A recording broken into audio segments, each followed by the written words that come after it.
Estamos estudiando acerca de las bienaventuranzas. Y tal vez alguien aquí se acuerde qué quiere decir bienaventurado. Feliz. Más que bendecido. ¿Verdad? Entonces hemos visto que Jesús aquí nos está diciendo lo que es ser verdaderamente feliz y lo que es realmente ser verdaderamente bendecido. Y se encuentra el pasaje base que estamos, donde vamos a saltar a ver otras cosas, en Mateo capítulo 5, que Jesús habló estando en el Sermón del Monte. ¿Se acuerdan? Porque a lo mejor escucharon la introducción y vimos que la vez pasada, bienaventurados los pobres en espíritu, pues de ellos es el reino de los cielos. Y hoy nos toca la segunda bienaventuranza, que dice versículo 4, bienaventurados los que lloran, pues ellos serán consolados. Entonces, lo raro aquí está diciendo, felices los que lloran. Y no nos cabe en la mente cómo puede ser feliz una persona que llora. Como estamos viendo que nuestro Dios, nuestro Señor, tiene una especialidad en la ironía. Mandó a Jesús, el Rey de Reyes y Señor de Señores, a nacer en un pesebre, en un humilde establo, no en un trono, en un palacio, como debía ser pues lo propio para un rey. Vemos que el Señor escogió a Israel y les dijo, no los escojo por ser el pueblo más poderoso, el más grandioso, sino por ser los más pequeños e insignificantes, para que su gloria se mostrara y para que toda la noción que tenemos aquí humanamente de lo que es lo máximo, nos demos cuenta que no es nada cuando lo vemos al lado de la sabiduría de Dios. Entonces vamos a tratar de entender este versículo que dice, bienaventurados los que lloran, o felices los que lloran, pues ellos serán consolados. ¿Y cómo será así? ¿Y qué quiere decir este pasaje? Entonces vamos a repasarlo un poco juntos y tratar de verlo a la luz de la palabra de Dios, viendo unos ejemplares. Bueno, entonces vamos a ver que vivimos nosotros ahorita, dime si no es cierto, en una sociedad dedicada a la búsqueda de la felicidad. Es más, las personas que están en ese cuarto o nacieron en este país o vinieron a este país que promete desde su declaración de independencia, desde su nacimiento cuando nos independizamos de Inglaterra, que está dedicado al propósito que el hombre debe tener libertad y la habilidad de perseguir o de buscar la felicidad. Life, liberty and the pursuit of happiness. Que cada hombre debe tener el derecho a la vida, a la libertad y al poder buscar la felicidad. No promete que la haya, pero que la pueda buscar, la puede buscar. Claro, había detalles, aún en ese entonces dijeron, cada hombre creado es dado por su creador esos derechos, pero no a los esclavos negros, porque ellos en ese entonces todavía había unas personas que ponían a la excepción de esa declaración, pero eso es otra historia. Pero veremos que este mismo país fue fundado en esa idea de que cada ser debe ser libre para buscar la felicidad, porque para muchas personas eso es lo máximo, es sentirse feliz. Entonces aquí dice, solo quiero ser feliz. Y muchos padres dicen, bueno, quiero que mi hijo tenga éxito, pero la verdad, al final de cuentas, nomás quiero que sea feliz mi hijo. Y tratan de hacer todo para que se sienta feliz y que nunca sufra, pensando que así va a resultar feliz y se va a sentirse como mamá satisfecha. Entonces pensamos que si tan solo pudiéramos sentirnos felices toda la vida, ya lo hicimos, ¿verdad? Entonces, fíjate que hasta hoy día hay una ciencia que estudia la felicidad. Aquí puse al lado el Journal of Happiness Studies.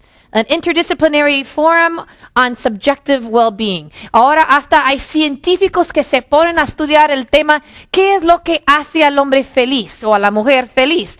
Y hacen todo manera de encuestas y estudios científicos y sociopolíticos y económicos. Y es muy curioso porque, pues, como se imaginan, a veces hay unos también ironías. Por ejemplo, bueno, nomás para darles un ejemplo.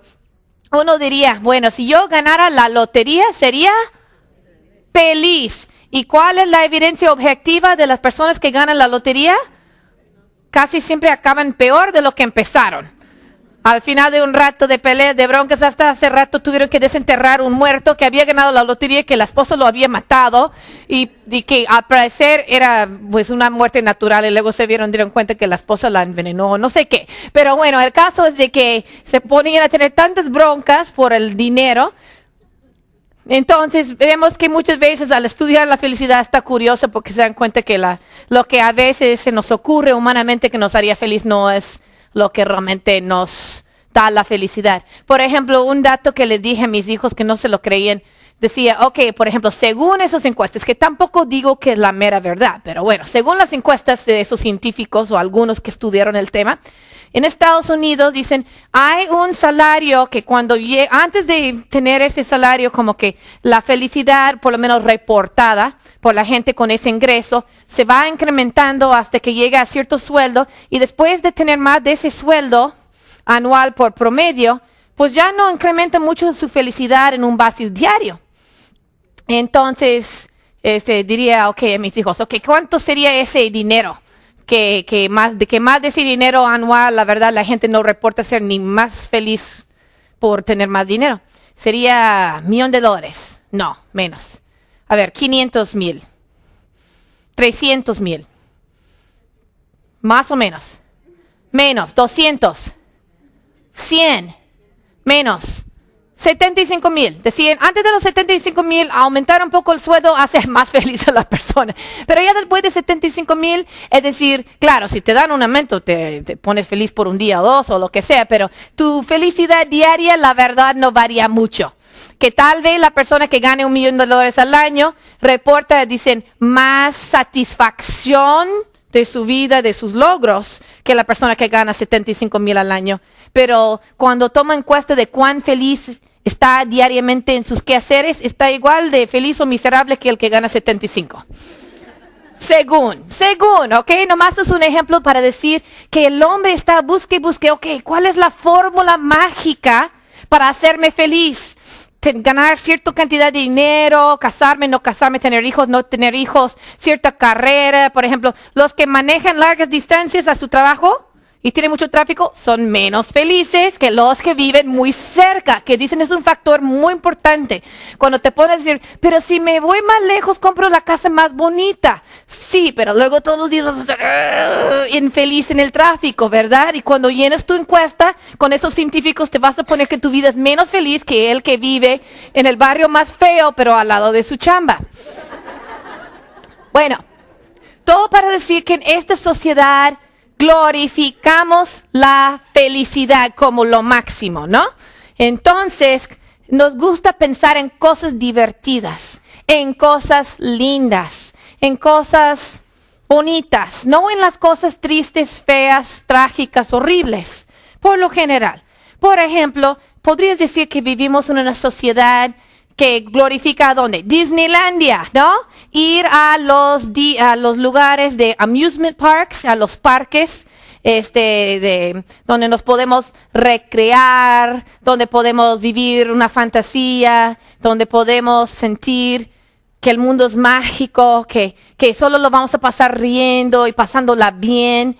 Pero fíjate que hasta en Lucas 6:25 dice, Jesús mismo, hay de vosotros los que ahora estáis saciados porque tendréis hambre. Hay de vosotros los que ahora reís porque os lamentaréis y lloraréis. Hay quienes en este mundo no quieren pensar en las cosas serias, no quieren pensar en las cosas de Dios, en el pecado, en el infierno, en la vida eterna, en las cosas realmente serias. Quieren nomás pasárselo riendo y divirtiéndose. Si escuchan las canciones del mundo, muchas veces las canciones de los jóvenes, no quiero pensar en el día de mañana, nomás me la quiero pasar bien hoy. Unas canciones que me chocan tanto que mis hijos a veces escuchan y digo, oye hijos, piensen en la lírica que dice, vamos a vivir como si nos fuéramos a morir jóvenes. Es decir, darle todo por el todo hoy, porque mañana, pues quién sabe, mejor hoy. Y fíjate que dice la Biblia, que decían así los impíos en los tiempos bíblicos, que comemos y bebamos porque mañana moriremos. Al cabo que darle todo por el todo hoy y no vamos a pensar en el día de mañana. A lo mejor vamos a estar muertos. Pero no piensen más allá de la muerte, porque la vida no termina allí, ¿verdad? Entonces, por eso es muy importante pensar que a veces esta sociedad está demasiado enfocado en la felicidad temporal. Y fíjate el consejo bíblico que dice que cuando tienes que escoger entre ir a una boda, una fiesta y un funeral, ¿dónde te debes de ir? Al funeral, para pensar en las cosas serias, porque pues es bonito ir a la boda. Jesús, su primer milagro lo hizo en la boda de Caná. No está en contra de las bodas, de las fiestas, de la felicidad. Les convirtió el agua en vino. Pero que es más importante tomar la vida en serio que nomás pasártela feliz por el momento. Entonces vamos a ver unos ejemplos del por qué llorar. Y vamos a ver antes que nada algo muy importante que vamos a encontrar en la Biblia, que es el ejemplo de nuestro mismo Señor. ¿Cuál es el versículo en la Biblia más corto? Juan 11:35, Jesús lloró. Y es algo interesante, hermanas, porque en la Biblia, como te digo, habla de que Jesús también estuvo en la celebración de la boda, seguramente deseó toda la felicidad a esa pareja, les dio la gracia de su presencia, cuando se les acabó el vino y no sabían qué servir a la visita, les convirtió agua en vino, pero nunca en la Biblia dice que Jesús se rió. No hay nada malo en reírse, nos gusta reírse. La Biblia habla también de tener un gozo que es más profundo que una sencilla felicidad. No estamos en contra del gozo, pero estamos diciendo que a veces hay que tomar las cosas más en serio. Jesús fue un hombre que lloró, y lloró en el contexto, si se acuerdan, en Juan 11:35. Y en Juan 11 está hablando de la muerte de Lázaro. Y cuando Jesús vio a la familia, las hermanas de Lázaro llorando, y cuando Jesús contempló lo que es lo triste de la muerte, de la separación, de enfrentar esta circunstancia, ver la congoja, Jesús también lloró y sintió el dolor y expresó su dolor con llorar. Y vemos que eso no está muy fuera de lo que nos prometía el profeta Isaías en Isaías 53. En Isaías 53, versículo 3, cuando hablaba del Mesías que había de venir, cuando hablaba de nuestro Jesucristo, decía que fue despreciado y desechado de los hombres, varón de dolores y experimentado en aflicción. Y como uno de quien los hombres esconden el rostro, fue despreciado y no lo estimamos. Entonces Jesús también experimentó dolor y aflicción y la tristeza de vivir en este mundo corrompido, de ver la muerte, que es el resultado final del pecado que ha torcido tanto esta creación preciosa de Dios.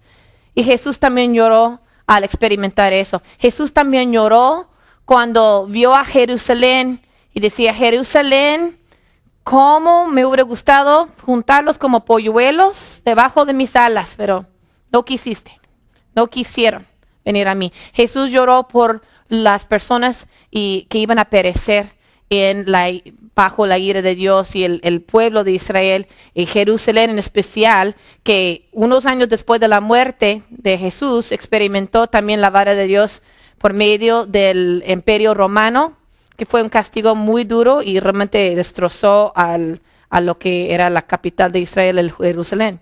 Entonces Jesús realmente también lloró experimentó dolor, experimentó sufrimiento. Vemos que es algo que tiene su lugar. Vamos a ver otros motivos por qué uno podría llorar. Entonces, bueno, en general, también del lado científico, ¿por qué lloramos? Algo que es interesante es notar que las lágrimas que derramamos los seres humanos, es algo único en lo que es el mundo animal, digamos. ¿Has visto a tu gatito llorar? ¿O tu perro llorar? ¿O dicen lágrimas de cocodrilo?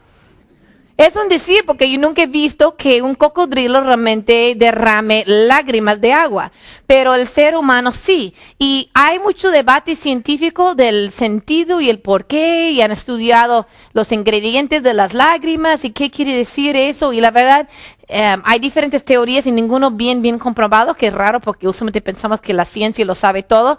Pero lo que sí se entiende es de que el llorar, lágrimas y el llorar en voz alta y el sollozo es una forma de escape a la tensión emocional de la tristeza.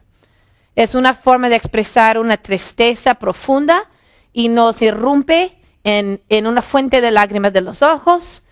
Y también sabemos que tiene su propósito porque somos seres sociales, digamos. Necesitamos tener alrededor otros seres humanos. Fuimos hechos para no vivir solitariamente, sino como parte de compañerismo, de familia, etc. Y vemos que también señala al lagrimear y al llorar que estamos tristes, que necesitamos la ayuda y el apoyo de otros. Entonces son unas formas muy prácticas del por qué lloramos. Y motivos que nos pueden causar llorar. Entonces puse unos ejemplos. Esta es una pintura muy famosa de Abraham con Sara cuando ella murió. Y dice Génesis 23:2 que Abraham fue a hacer duelo por Sara y a llorar por ella. Es normal, es natural, como en el caso de Lázaro, que cuando alguien se muere, tú puedes sentir una profunda tristeza y llorar y hacer luto por esa persona. Es natural. La separación de la muerte es algo real y terrible. Y aun para los que tenemos confianza en nuestro Señor por nuestra salvación eterna y ponte que la persona que se muere sabemos que fue un hijo de Dios y que lo vamos a volver a ver en el cielo algún día, igual la separación en este momento, en esta vida terrenal es tristísima. Vemos que también otro motivo puede ser Salmos 42:3 dice, mis lágrimas han sido mi alimento de día y de noche, mientras me dicen todo el día, ¿dónde está tu Dios? El salmista aquí estaba tan triste que se sentía tan solo que ni sentía a Dios cerca. Y porque todos lo habían abandonado en ese momento. Y aquí vemos el pobre perro en la calle, en la lluvia, siendo tan solo, y dime si tú no alguna vez no has sentido algo así parecido. Hay momentos en que nos sentimos solos. Puede haber personas alrededor, pero podemos sentirnos bastante solos en alguna pena muy profunda de soledad. Son motivos de llorar. Y estamos hablando de motivos humanos, motivos terrenales, que en este mundo el por qué lloramos. Otros motivos de llorar. Uno sería el desánimo. Y me acordaba de esta muñeca porque sé que es la favorita de Esther. Cuando le vi la foto dije, bueno, se ve muy desanimada la pobre. Y vemos en 2 Timoteo 1:4 cuando Pablo le está escribiendo a su amado Timoteo, que un hombre más joven que estaba sirviendo al Señor, construyendo la iglesia, pero teniendo también muchas dificultades. Y dice Pablo, deseando verte al acordarme de tus lágrimas para llenarme de alegría. Entonces Pablo lo deseaba ver y se acordaba de las lágrimas. Y las lágrimas que podía haber derramado Timoteo en esos momentos eran lágrimas de frustración y de desánimo, porque es cosa dura servir y realmente sacar adelante la iglesia en la situación en que estaba. Entonces a veces hay momentos de desánimo. Jeremías, estamos estudiando el domingo por la mañana con el grupo de las damas el libro de Jeremías. Y en Jeremías 9:1 se les voy a leer ¿quién me diera que mi cabeza se hiciera aguas y mis ojos fuente de lágrimas, para que yo llorara día y noche por los muertos de la hija de mi pueblo?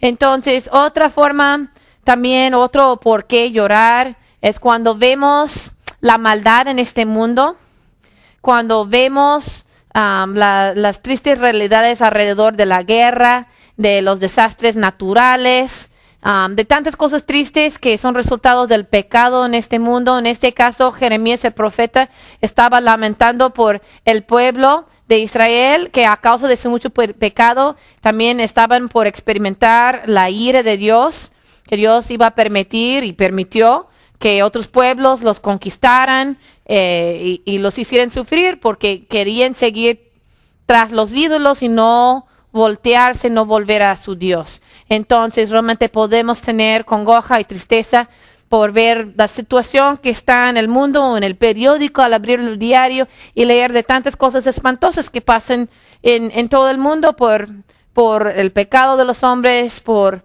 tantas situaciones y también porque Dios a veces también permite estas circunstancias en el momento y no los detiene porque tiene sus propósitos, pero a veces es muy triste.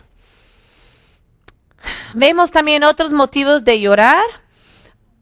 Puse aquí otro motivo de llorar puede ser por amor.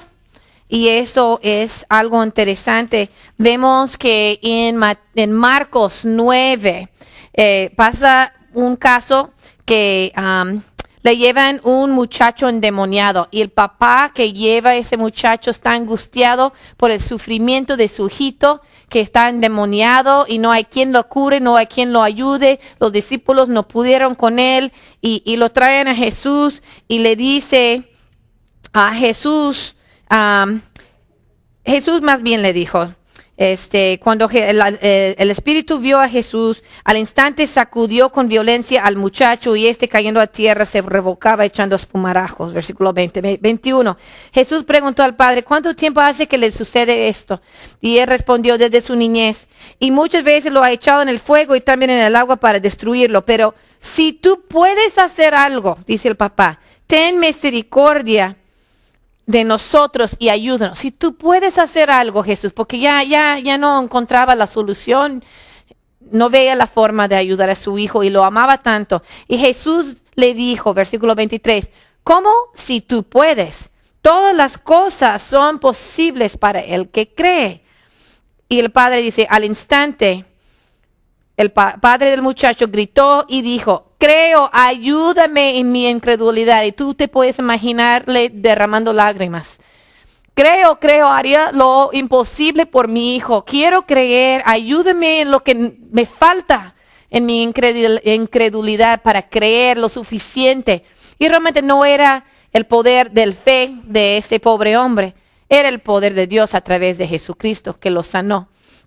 Pero Jesús le retó en su incredulidad y Jesús luego sí rescató a ese muchacho del demonio y lo sanó.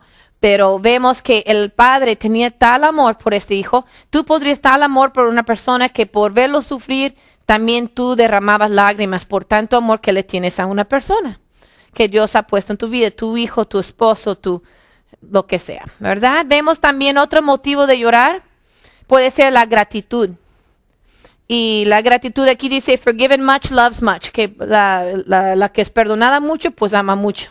Y vemos que eso viene de un pasaje en Lucas 7, del 37 al 50. Lucas 7, voy a ir allí al 37. Y tal vez se acordarán de esta historia, porque es muy famosa. Okay. Y en Lucas 36 dice, uno de los fariseos le pedía que comiera con él y entrando en la casa del fariseo se sentó a la mesa, hablando de Jesús. Y aquí había en la ciudad una mujer que era pecadora. Y cuando se enteró de que Jesús estaba sentado a la mesa en casa del fariseo, trajo un frasco de alabastro con perfume. 38. Y poniéndose detrás de él a sus pies llorando, comenzó a regar sus pies con sus lágrimas y los secaba con los cabellos de su cabeza. Besaba sus pies y los ungía con el perfume. Y entonces cuando habla de estas circunstancias, le reta pues el fariseo, ¿no sabes qué tipo de mujer te está tocando? ¿Cómo es posible que permitas eso? Y entonces Jesús le explicó un parábola. Decía Jesús, versículo 40, Simón, tengo algo que decirte. Y él dijo, di, maestro. Cierto prestamista tenía 2 deudores. Uno le debía 500 denarios y otro 50. Y no teniendo ellos con qué pagar, perdonó generosamente a los 2. ¿Cuál de ellos entonces le amará más? Simón respondió y dijo, supongo que aquel a quien le perdonaste le perdonó más. Y Jesús le dijo, has juzgado correctamente. Y volviéndose hacia la mujer, le dijo a Simón, ¿ves esta mujer? Yo entré a tu casa y no me diste agua para los pies, pero ella me ha regado mis pies con sus lágrimas y los ha secado con sus cabellos. No me diste beso, pero ella desde que entré no ha cesado de besar mis pies. No ungiste mi cabeza con aceite, pero ella ungió mis pies con perfume. Por lo cual te digo que sus pecados, que son muchos, han sido perdonados porque amó mucho, pero a quien poco se le perdona, poco ama. Entonces, cuando tenemos el corazón lleno de gratitud, es un motivo de llorar. Y en este caso, esos son motivos preciosos. El amor, la gratitud, es una forma también en que expresamos nuestro sentimiento con lágrimas. Pero vamos a ver un contraste aquí. Vamos a ver otros motivos por qué llorar. Y algunos no son tan dignos, digamos. Ok, vamos a ver unos motivos ilegítimos de llorar. Unas historias un poco más tristes, un poco más feos. Ok, deseos ilícitos. A veces hay unas personas que tienen unos deseos ilícitos y los tienen tan fuertes que se ponen a llorar porque no los logran. Y eso puse Reab, pero en español es rey Acab. Perdóname que ando perdido en el bilingüismo y puse en inglés. Pero se acordarán, en Primero de Reyes había un rey muy pecaminoso, muy malo, el rey Acab, que tenía una señora pues a la par, la famosa Jezabel. Y se acuerdan que había en Primero de Reyes 21:4, bueno, empezando un poco antes, sucedió que después de estas cosas, versículo 1, Nabot de Jezreel tenía una viña que estaba en Jezreel junto al palacio de Acab, rey de Samaria. Y Acab habló a Nabot diciendo, dame tu viña para que me sirva de huerta para hortaliza, porque está cerca, al lado de mi casa, y yo te daré en su lugar una viña mejor, si prefieres, te daré su precio en dinero. Pero Nabot le dijo a Acab, no permite el Señor que te dé la herencia de mis padres, porque era algo como sagrado en la cultura de Israel, que la herencia de tus padres no lo vendías, era algo, la herencia de generación en generación, y no era de que no quería quedar bien con el rey, pero decía, perdóname, pero es algo personal que no lo quiero dejar ir. Entonces, dice, Acab se fue a su casa disgustado y molesto a causa de la palabra que Nabot de Jezreel le había dicho, pues dijo, no te daré la herencia de mis padres, y se acostó en su cama, volvió su rostro y no comió. Se puso tan triste, tan enojado, que tú te imaginarías que lloraba de coraje y de enojo y de disgusto, porque no era como un niño chiquito que no conseguía el dulce en la tienda que le pedía a la mamá y se enojó. Y se puso corajudo. Y bueno, ¿cuál era la solución de Jezabel? Pues, vamos a arreglar algo y deshacernos de y quedarnos con su tierra a la fuerza. Mintiendo de él, haciéndole una injusticia, y condenarle, y nosotros nos quedamos con todo. Entonces, esa fue la solución. Pero él tenía tanto deseo ilícito que hasta se puso triste y en luto porque no podía conseguir lo que quería. Otro caso de tener motivos ilegítimos de llorar, un caso muy triste también, fue algo que pasó en la familia de David. Vamos a hablar de 2 ejemplos de la familia de David. Pero uno triste fue su hijo Amnón y su hija Tamar. Tenía el rey David un hijo que se llamaba Amnón, y que básicamente se enamoró de su misma hermana, que fue un pecado terrible de incesto. Y dice, segundo Samuel 13:2, dice, Amnón estaba tan atormentada a causa de su hermana Tamar que se enfermó porque ella era virgen y le parecía difícil a Amnón hacerle cosa alguna. Entonces Amnón tenía un amigo que se llamaba Jonadab, hijo de Simea, hermano de David.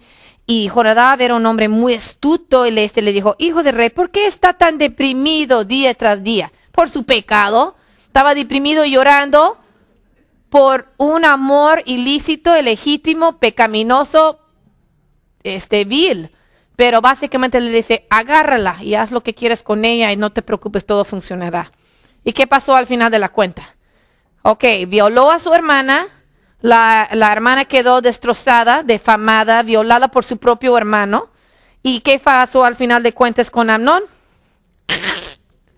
También pagó por su vida por este pecado. Imagínate hoy día si les gusta a los periódicos publicar chismes de la familia real en Inglaterra o de la familia real en España o la familia real de donde sea. Imagínate el chisme en Israel, la desgracia de saber que el mismo hijo de rey violó a la hermana y todo. No, imagínate. Y también porque esto no era un reino cualquier, supuestamente dedicado a la gloria de Dios y a servir a Dios y que, etcétera. Bueno, entonces realmente tomaron la palabra de Dios y la ley de Dios y lo puso por el suelo en la misma familia del rey. Entonces fue algo muy tremendo, muy terrible, y es otro tipo de motivo ilegítimo de llorar, tener deseos ilegítimos que te enfermas y te pones a lagrimear por un deseo ilegítimo tan fuerte. Vemos que otro motivo ilegítimo de llorar puede ser aún el remordimiento, pero el remordimiento en una forma no sano, no completo, que no lleva al arrepentimiento, nomás el quedarte nomás con remordimiento por tu culpabilidad, sin llegar al arrepentimiento queda corto y es otra forma ilegítima de llorar, porque no te va a servir de nada si no te lleva a un paso más que vamos a explicar en un momento. Entonces, un ejemplo de eso puede ser David y Absalón. Vemos que David, la verdad, tuvo unas circunstancias muy tristes después en su vida y vamos a hablar un poco del por qué. Fue tal vez consecuencias o muy probablemente las consecuencias de un pecado que cometió que realmente desenlazó destrucción en su propia familia entre sus propios hijos. Muy terrible. Vemos que no habrá sido muy buen padre. Andaba con diferentes mujeres, teniendo diferentes hijos y se hizo un desastre. Al final tuvo un hijo que en 2 Samuel de 15 a 20, un hijo Absalón, que básicamente hizo una rebelión contra su propio padre y le quiso quitar el trono, estando en vida todavía David, el papá. Y entonces, de tal manera que persiguió a David, se apoderó del mismo palacio, hizo cosas muy viles, era un hombre muy orgulloso y un hombre vil. Básicamente tomó las concubinas de su padre, las mujeres de su padre, y las sacó al techo del templo y tuvo relaciones con ellos frente a todo el pueblo para decir, ya ahora soy yo rey, pero en una forma de lo más vil y pervertido. Y fíjate que aún así y perseguía hasta la muerte su padre, y su padre con unos hombres fieles que lo protegían, que lo defendían, estaba huyendo por su vida y peleando por su vida y al punto de tener el reino quitado de su mano. Y pasa la situación que cuando David voy a buscarlo porque son varios capítulos. Pero bueno, 2 Samuel 18, porque estoy resumiendo una historia larga, ¿ok? Pero pasa que cuando van peleando y tratando de proteger a David, sus hombres que le son leales, David les dice, 18:5 de 2 Samuel, el rey mandó a Joab, a Abisai y a Itai, diciendo, por amor a mí, tratad bien al joven Absalón. Y todo el pueblo oyó cuando el rey mandó a todos los jefes acerca de Absalón. Entonces, aunque ese hijo rebelde se estaba portando de una manera tan vil, su padre se sentía culpable, ya había pasado lo de Abner y Tamar, y era un desastre, varias cosas que pasaron con sus hijos, y él decía, ay, no le vayan a dar muy duro. Bueno, pasó muy interesantemente que Absalón tenía un cabello increíble, entonces una cabeza de cabello. Me hace acordar de mi suegra, que todos en la familia tienen un chiste, porque una vez le dijo a una sobrina que tenía así una cabellera así increíble, y decía, ay, esa cabeza, nunca te la vayas a cortar. Hablando de su pelo, pero quedó el chiste en la familia, esa cabeza que tienes, nunca te la vayas a cortar.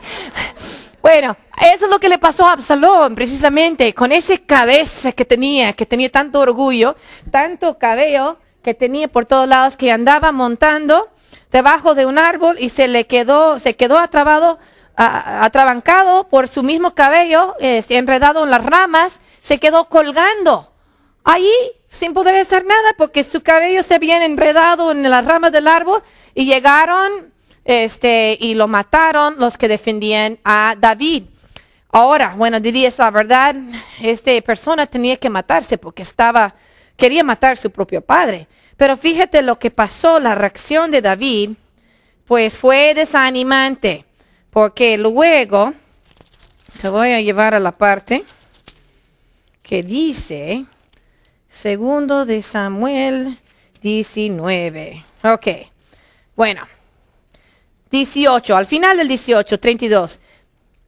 Dijo el rey al cusita, a uno que venía a llevarle la noticia, le va bien al joven Absalón. Entonces aquí está Absalón queriéndolo matar, pero anda preguntando a los de su ejército, le va bien al joven Absalón, todavía con ese cariño. Y el cusita respondió, sean como ese joven los enemigos de mi señor el rey, y todos los que se levanten contra ti para mal. Es decir, ya está muerto, sean como él todos los que se levanten contra ti. Y el rey se conmovió profundamente y subió al aposento que había encima de la puerta y lloró. Y decía así mientras caminaba, hijo mío Absalón, hijo mío Absalón, ¿quién me diera haber muerto yo en tu lugar? Absalón, hijo mío, hijo mío. Ok, entonces esto también fue, se podría explicar como un remordimiento que él tenía, porque tal vez, obviamente no había sido el padre que tenía que haber sido. Y también algo interesante, John MacArthur lo explicaba, que esto probablemente fue la cuarta en un serie de eventos que fueron como consecuencias del pecado que él había cometido con Betsabé. ¿Se acuerdan cuando era rey, más adelante, más joven? Una vez vio una mujer bella, se llamaba Betsabé, bañándose en su casa al lado del palacio, y la mandó a traer al palacio. Tuvieron relaciones, se quedó encinta, y ella tenía esposo, y su esposo era uno de los guerreros más valientes en el ejército de David. Y para hacerte largo la historia corta, básicamente no podía encubrir su pecado David, porque la mujer salió embarazada y su esposo estaba ahí en la batalla sirviendo al rey, y básicamente lo mandó a matar, y para luego casarse con ella y como tapar su pecado. Entonces no solo pecó, pero queriendo tapar su pecado, mató. Fue un asesinato terrible a un hombre leal y fiel, y bueno, es una terrible historia. Entonces cuando le viene el profeta para acusarle, para explicarle, mira, lo que hiciste, dijo, esto la pagarás 4 veces, porque decía en la Biblia que cuando un hombre roba porque tenía hambre, ok, Dios le perdona, pero le pagará 4 veces lo que robó. Bueno, pagó con la muerte de ese hijo de Betsabé. Pagó después con la violación de su hija Tamar por su mismo hermano. Pagó por la muerte de su hijo, el violador. Y ahora esto es Absalón, su otro hijo, que se muere detrás de una rebeldía terrible. Entonces, realmente vemos que lo propio, aunque claro, todo eso es una historia triste, y por qué no llorar por ver esa tristeza de sus hijos, tendría que llorar por la tristeza de ver toda esa escena, pero la forma en que lloró, ay, hijo mío, hubiera yo muerto en vez de ti. No, ese hijo estaba realmente pervertido. Y fue tanto así que Joab, cuando le avisaron a la gente de su ejército, Joab, el jefe, decía, pues, le dijo, te hubiera gustado más si Absalón viviera y todos nosotros estuviéramos muertos. ¿Qué es eso? ¿Cómo te pones a llorar cuando todos estábamos en peligro de muerte por ese loco que nos quería matar a todos y a ti también? Y tú estás lamentándole, llorándole de tal manera públicamente que todos nos hace sentir mal por haber hecho lo que teníamos que hacer para protegerte la misma vida y el reino. Entonces vemos que a veces el llorar puede ser ilegítimo, porque lloraba más por su, tal vez, remordimiento de conciencia de no haber sido el padre que tenía que ser, por ver que su pecado tuvo tal fruto en la vida de sus hijos y en su reinado, que fue algo triste, pero no tenía una actitud correcta hacia las cosas. Fíjate que otra persona que tuvo remordimiento en la Biblia fue el mismo, ¿quién? Judas. Judas Iscariote, el discípulo que traicionó a Jesús, después de ver lo que pasó, cuando lo traicionó, sintió tremendo remordimiento de conciencia y trató de regresar el dinero con el que había sido comprado en la traición de Jesús. ¿Y qué pasó al final de ese tremendo remordimiento? Fue, ¿y qué hizo? Se ahorcó. Entonces, tuvo un remordimiento, un pesar, se puso todo deprimido y todo, pero se fue a Dios y pidió perdón, se arrepintió de su pecado, o simplemente dejó que su remordimiento, que su tristeza y su congoja lo llevara a quitarse la vida. Fue eso. Entonces no es siempre el remordimiento, si no está bien canalizado, a veces no lleva a nada, porque a Judas no le llevó a nada más que suicidarse, no le llevó al arrepentimiento. David no se puso allí a arrepentirse, pedirle perdón a Dios y pedir que Dios le consolara toda esa tristeza, sino que andaba lamentando una situación que la verdad se tendría que callar la boca y estar triste por dentro, pero ponerlo en las manos de Dios y no estar haciendo ese alarde, haciendo sentir todos mal porque mataron a este tipo que merecía la muerte. Entonces vemos que a veces hay motivos ilegítimos de llorar. Entonces vamos a ver cuál es el motivo legítimo y cuál es el llorar del que habla Mateo 5, versículo 4, cuando dice, bienaventurados los que lloran, porque ya vemos que hay muchos motivos por qué llorar en este mundo. Muchos motivos legítimos, porque hay muchas cosas tristes en nuestras vidas y en este mundo, y hay unos casos también ilegítimos, donde realmente se llora, ni llorar es bueno, como dicen algunos.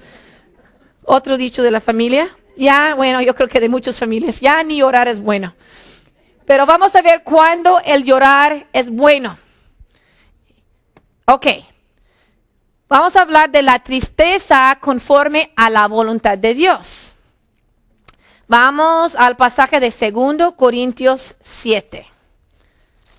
2 Corintios 7, 10.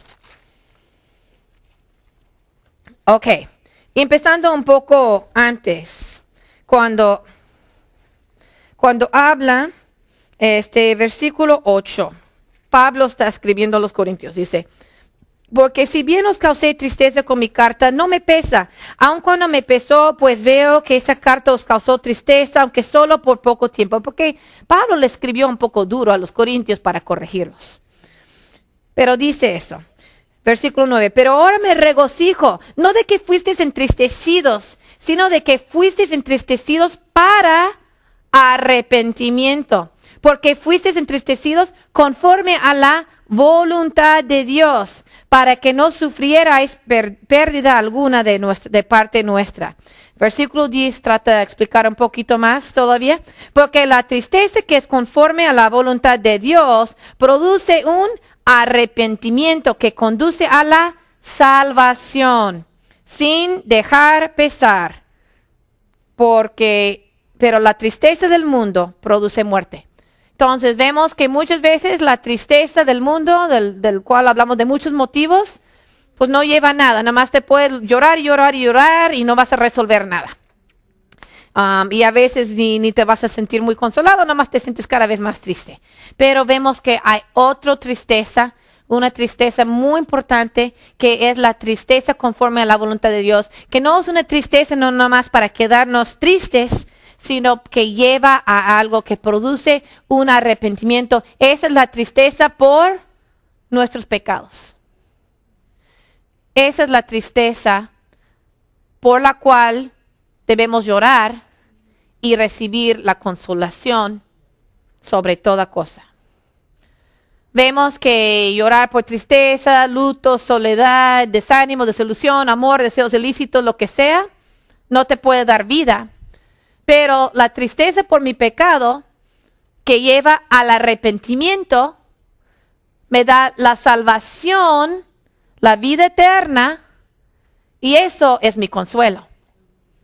Si yo lloro por mis pecados, no nomás llorando en congoja y yéndome a ahorcar como Judas, pero llorando por mis pecados y respondiendo a ello en una forma conforme a la voluntad de Dios, en arrepentimiento, me da la salvación, la vida eterna y la consolación de una forma que no se compara con nada. A mí me gusta terminar con esto de ejemplo. Este ejemplo se me hace súper clave. Se encuentra en Lucas 18:10. Vamos a ir ahí al pasaje de Lucas 18. Y estamos hablando del parábola del fariseo y el publicano. Versículo 9 realmente. Bueno, refirió también esta parábola Jesús a unos que confiaban en sí mismos como justos y despreciaban a los demás. 10. 2 hombres subieron al templo a orar. Uno era fariseo y el otro recaudador de impuestos, que era algo muy despreciado, vil en esta cultura, porque los recaudadores de impuestos servían ¿a quién? A Roma, que era el imperio que dominaba a los israelitas y según Israel ilegítimamente no querían estar bajo ese poder impuesto de Roma. Y también los que entonces eran judíos que trabajaban para Roma eran como traicionaban a su mismo país. Y aparte, para ganarse la vida bien, cobraban lo que les cobraba Roma y un poquito más para sus bolsillos. Ya sabrán de eso, ¿verdad? Habrán visto en algún lugar algo parecido. Ok, entonces vemos que dice, el fariseo puesto en pie oraba para sí de esta manera. Dios, te doy gracias, porque no soy como los demás hombres estafadores, como este que está aquí, injustos, adúlteros. Todavía le echa más crema al taco, quién sabe cómo. Pero bueno, dice, ni aún como este recaudador de impuestos, que es peor todavía. Yo ayuno 2 veces por semana. Ya empieza a listar sus obras, sus cualidades. Yo no soy como estos. Gracias Dios, porque no soy como estos ni como aquello, que peor tantito. Sino yo ayuno 2 veces por semana. Soy muy santo, muy flaco también. Doy el diezmo de todo lo que gano. Entonces, mira, qué bueno soy. Yo sí, gracias a Dios, muy bueno. Pero, ¿qué decía? Versículo 13. Pero el recaudador de impuestos, de pie y a cierta distancia, no quería ni siquiera alzar los ojos al cielo, sino que se golpeaba al pecho diciendo, y golpear el pecho en esa cultura era una forma de estar en el luto. Golpear tu pecho o rascar tu ropa es como cuando alguien se muere. Así estaba de entristecido el otro hombre. Y diciendo, Dios, ten piedad de mí, pecador. Es lo único que decía. No más podía reconocer su condición de pecado y no más podía reconocer que lo único que le podía pedir a Dios era misericordia, porque no tenía nada que ofrecer. Se tenía que reconocer, como vimos en el versículo 3 de la vez pasada, bienaventurados son los pobres en espíritu, que él estaba en bancarrota espiritual. bancarrota, en ras, no tenía nada que ofrecerle a Dios. Era un vil pecador y punto. No tenía buenas obras, no podía ser que ayunaba, que diezmaba, que hacía buenas obras. Era un pecador. Y simplemente lo reconoció, y lo reconoció con una profunda tristeza por sus pecados. Y lo único que pudo pedirle a Dios era misericordia, porque no se sentía digno, no era digno de justificarse de ninguna forma. ¿Y qué dijo Jesús? Os digo que descendió a su casa justificado, pero aquel no. Hablando del pecador. Porque todo el que se ensalza será humillado, pero el que se humilla será ensalzado. ¿Qué sigue en las bienaventuradas? Bienaventurado el humilde. Vamos a hablar sigue otras cosas, pero va hablando en Mateo de los mansos. Aquí en mi versículo dice, bienaventurados los humildes, pues ellos heredarán la tierra. Entonces vemos que lo que pide el Señor para entrar al reino no es buenas obras, no es ser como el fariseo porque yo me lo merezco, sino es darnos cuenta que somos pecadores. Es tener esa pobreza de espíritu al reconocer que estamos en bancarrota espiritual. Tener esa tristeza, llorar, pero la tristeza por las cosas correctas, la tristeza conforme a la voluntad de Dios, que es por nuestros pecados, la tristeza que nos lleva al arrepentimiento, que nos puede llevar a la salvación, que es dado por Jesús gratuitamente, no porque nosotros nos lo merecemos, como dice en Tito 3:5, Él nos salvó, no por obras de justicia que nosotros hubiéramos hecho, sino conforme a su misericordia, por medio del lavamiento, de la regeneración y la renovación por el Espíritu Santo. Es toda la obra de Dios, porque nosotros no podemos poner ni un 5 para merecerlo. Entonces, yo les quiero animar, hermanas, que meditemos en eso, que aunque en este mundo celebramos lo que es la felicidad, que realmente más importante aún que perseguir y buscar la felicidad es entender lo importante de también llorar, y llorar no nomás por todas las penas, sino por el motivo realmente que vale la pena, que es llorar por nuestros pecados, y que eso nos lleva al arrepentimiento y a recibir la misericordia que nos puede dar la salvación, para que realmente entremos en el reino de Dios y experimentamos lo que es ser verdaderamente bienaventurados. Vamos a orar. Señor, te damos gracias porque podemos estar aquí reunidos esta noche y abrir tu palabra y ver que nos explica, Señor, cómo son las cosas verdaderamente. Y, Señor, te damos gracias por la realidad de la salvación. Porque, Señor, realmente no es porque lo merecemos, Señor, sino que al reconocer que estamos tan lejos de ti, tan pobres, Señor, tan quebrantados, que no hay más que llorar por nuestros pecados y realmente voltearnos hacia ti, Señor, pedirte perdón y recibir, Señor, tu misericordia en nuestras vidas, recibir el don de la salvación que tú nos ofreces a través del sacrificio de Jesucristo, que murió por nosotros en la cruz. Te damos gracias, Señor, por ese gran regalo que tú nos has dado, la vida eterna, la salvación, por esta iglesia, por esta reunión de hermanas, Señor, y el compañerismo que vamos a compartir en las mesas. Pedimos, Señor, que tu verdad sea real en la vida de cada uno de nosotros, y, Señor, que caminemos diariamente en ello. Si alguna persona aquí esté que todavía no ha sabido, Señor, lo que es recibir ese don, Señor, en su vida, pedimos que no se vaya de aquí sin pedir más información acerca de cómo te pueden también llegar a conocer. Ponemos todo eso en tus manos y te damos las gracias. En el nombre de Cristo Jesús, Señor nuestro. Amén.